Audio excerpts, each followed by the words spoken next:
My sister's engagement party was designed to impress. 50 guests, soft golden lighting, rented chandeliers that reflected in polished floors.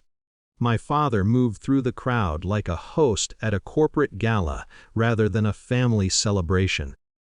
He thrives in rooms that can witness him. My sister has always been his proof of concept, disciplined, strategic, visibly successful. I have always been the variable. When dinner settled and glasses were refilled, he stood to give the toast. Conversations thinned into attentive silence. "To our successful daughter," he said, lifting his glass toward my sister, "our pride and joy." Applause bloomed easily. She smiled, practiced and radiant.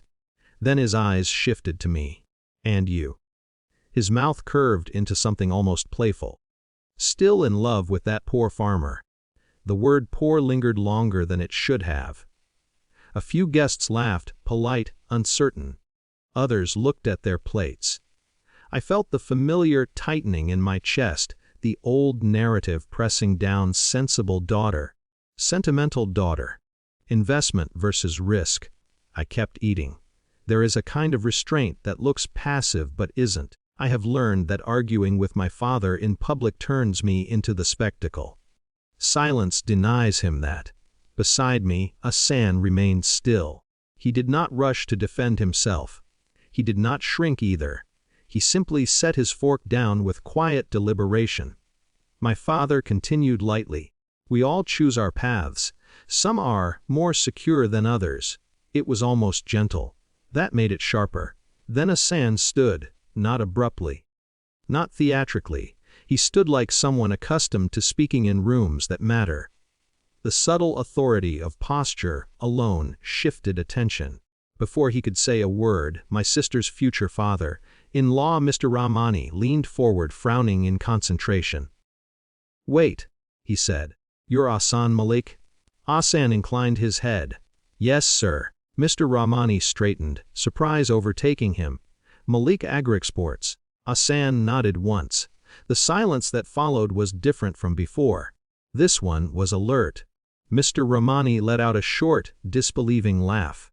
"We've been reviewing your cooperative's grain contracts. Your distribution network covers half the province." Murmurs rippled outward. Someone whispered, "That Malik." My father was still standing, but the confidence had drained from his shoulders. Asan's voice remained calm.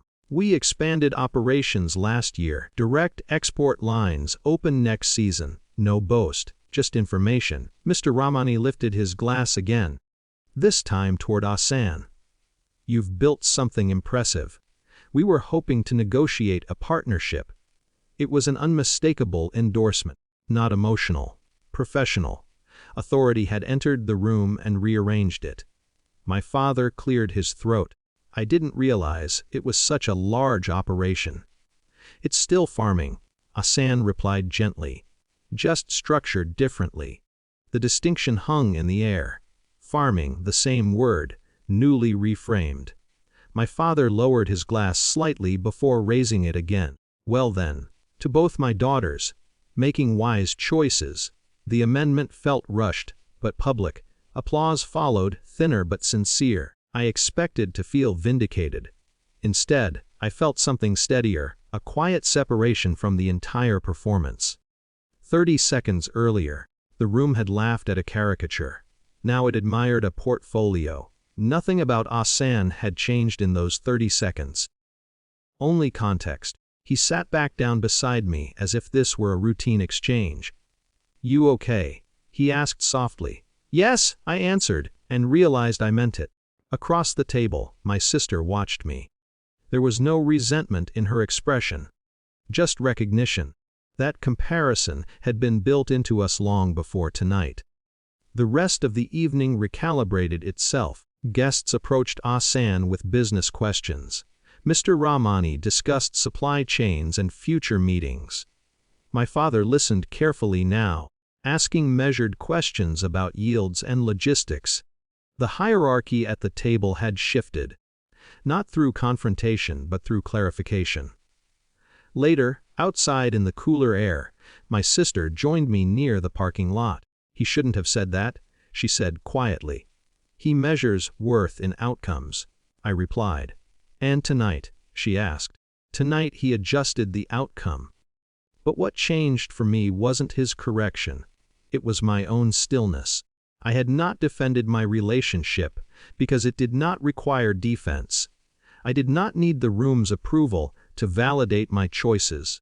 As Asan opened the car door for me, he squeezed my hand once. The room had gone quiet when authority spoke. I had already found my quiet long before that.